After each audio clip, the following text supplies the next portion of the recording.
saya ternyata tidur terlalu banyak juga tidak baik juga ya dokter bagi kesehatan ya. Nah, tapi memang benar ya, kalau tidur terlalu lama juga nggak baik. Tidur kurang juga nggak bagus, karena tubuh kita untungnya sudah punya jam tidur sendiri. Jadi kalau kita itu kebiasaan yang buruk adalah kalau kita misalkan tidur atau bangun suka menunda-nunda bangunnya. Atau tidur lagi gitu. Jadi akhirnya jam tidur kita yang terganggu. Nah, itu yang bikin masalah. Itu pentingnya mengatur pola tidur. Jadi kita bangun dan tidurnya sesuai jamnya. Nah, itu dia, sesuai jamnya. Ngomong sesuai jam, tadi ada pertanyaan yang belum terjawab ya tadi. Fakta atau mitos, kalau kita tidur habis begadang malamnya, besoknya kita balas dengan tidur siang aja gitu. Fakta atau mitos, kalau tidur bisa digantikan dengan tidur siang kalau kita kurang tidur? Ya, ini mitos. Kita tetap harus mengatur pola tidur yang benar. Tidur di jam yang sama dan bangun di jam yang sama. Karena ketika kita balas di siang harinya, malamnya kita nggak bisa tidur lagi. Ini jadi namanya gangguan irama sirkadian tidur ya jadinya. Jadi ketukar ya? Jadi ketukar tuh, yang siang jadi malam, yang malam jadi siang. Jadi itu tidak boleh.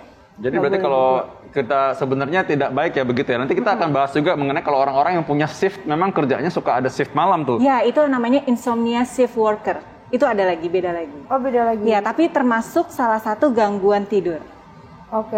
Nah, sekarang kalau misalkan tadi Intan itu sempat nanya tadi ya mengenai stroke tadi ya. Iya dokter, aku juga sempat nanya nih soal stroke. Stroke ini sama begadang hubungannya apa dokter? Oke, jadi ketika kita stroke, jadi memang pada pasien-pasien yang kurang tidur maupun yang berlebihan tidurnya itu bisa memicu stroke dan gangguan kardiovaskular lainnya. Stroke, jantung, hipertensi, nah itu bisa memicu itu semua. Karena apa tadi? Karena ketika kita kurang tidur, itu tadi metabolisme kita kan berantakan, hormon-hormon kita berantakan ya, memicu diabetes, memicu hipertensi, kemudian bisa memicu stroke gitu. Jadi emang itu, bahaya ya? Iya, itu memang fakta. Jadi 1,5 sampai 2 kali pada orang-orang yang kurang tidur itu akan menyebabkan beresiko stroke. Oke, 1,5 sampai 2 kali. Iya. Oh, berarti memang benar-benar kita harus menjaga pola tidur. Itu penting sama kayak kita ngejaga pola makan ya dokter? Iya, itu juga benar. Kalau orang yang kerjanya malam gimana tuh? Emang kerjanya malam maksudnya gitu? Nah, ini ada yang tips agak, ada usul nggak Iya, harus gimana? Ini yang dokter? agak sulit ya, karena dia tidak mungkin meninggalkan pekerjaannya ya. Tapi yang pasti tetap lakukan olahraga, kemudian penuhi kebutuhan tidur malam harinya. Ketika pulang ya ada waktu tidur gitu. Jadi apa boleh buat ya? Tapi tapi kalau bisa enggak gitu kan? Karena soalnya ada orang juga kan memang yang di luar kerjaan memang aslinya memang karena merasa mau begadang aja gitu karena ada mungkin nikmatan lain, ada rekreasi atau yang lain-lain. Jadi baik, tipsnya nih sekarang gimana supaya kita menjaga diri untuk tidur supaya menjaga diri dari penyakit kardiovaskular dan juga termasuk stroke. Oke, kita harus perbaiki sleep hygiene kita. Apa itu? Yang pertama olahraga 150 sampai 180 menit per minggu. Jalan kaki aja cukup. Jadi kalau ibaratnya jalan kaki 30 menit per hari gitu ya. Kemudian yang kedua, tadi seperti yang saya bilang bahwa kita harus mengatur pola tidur kita. Tidur jam berapa, bangun jam berapa. Jadi pasang aja waker, ini waktunya tidur, ini waktunya bangun. Seperti itu. Kemudian hindari kafein yang berlebih.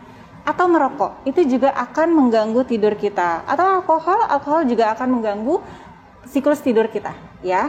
Nah, selanjutnya ketika kita mau tidur, itu lampu harus dimatikan. Karena apa? Karena itu nanti berhubungan sama melatonin. Ketika kita lampunya nyala, tubuh kita nih nggak bisa ngebaca nih, ini pagi apa malam ya. Jadi si zat melatonin itu produksinya terganggu. Nah, padahal si zat melatonin ini yang akan menyebabkan kita tidur. Nah, kemudian kalau kita tidur, baiknya HP, TV, semua dijauhkan. Jadi kita tidur dalam keadaan tenang.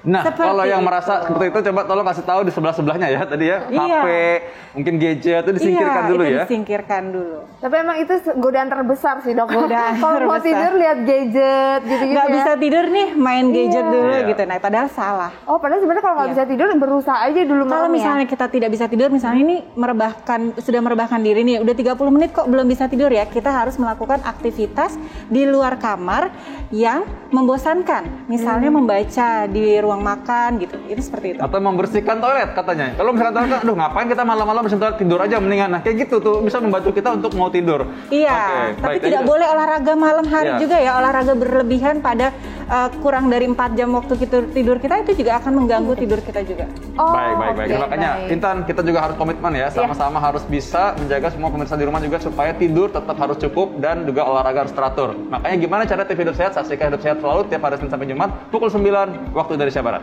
Ya, kami pamit undur diri. Saya Intan sama Dina. Saya Dr. Vito Damai, Indonesia Hidup Sehat.